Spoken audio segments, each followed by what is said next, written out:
Papa Roma Leo, shugaban cocin Katolika na duniya, ya ƙaryata cewa ana yi wa Kiristoci kisan kiyashi a Najeriya, inda yake jaddada cewa kisan ya shafi kowane al'umma ne, daga Kiristoci, Musulmai da ma sauran al'ummomin Najeriya gaba ɗaya. Ya yi wannan bayani ne a yayin da yake barin masaukinsa a fadar Vatican.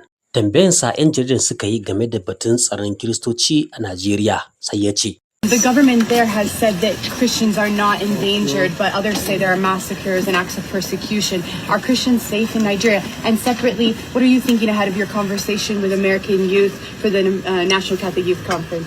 I'll answer the first question. I think in Nigeria, in certain areas, there is certainly danger for Christians, but for all people. Ina ganin a Najeriya akwai barazana a wasu yankuna ga Kiristoci, amma ba iya Kiristoci ba ne kawai. An kashe Musulmi, an kashe Kirista.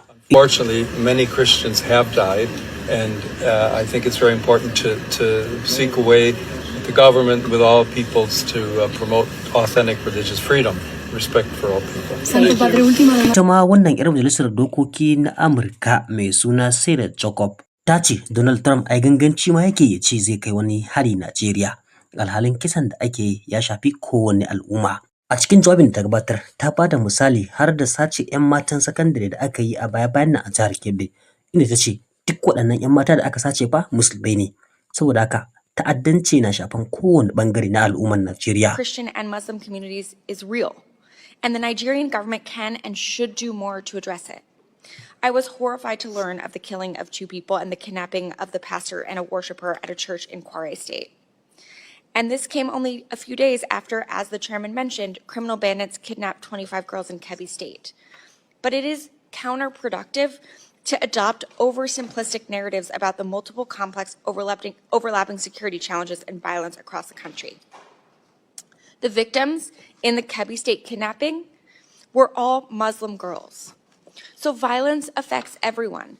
And false narratives perpetuate harmful stereotypes and motivate tensions and violence based on religious identity. Distorting what's happening into a solely religious narrative erases the real drivers of violence and makes it harder to implement effective solutions. And it can fuel violence against the very groups the Trump administration claims it wants to protect.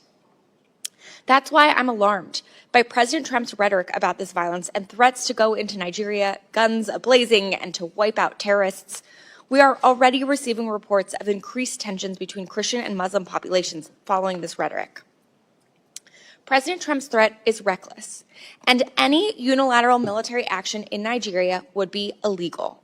Congress has not authorized force in Nigeria to protect Christians, and any action without Nigeria's consent violates international law. We also know that a military-first response won't actually address the violence and will do very little to protect Christian communities.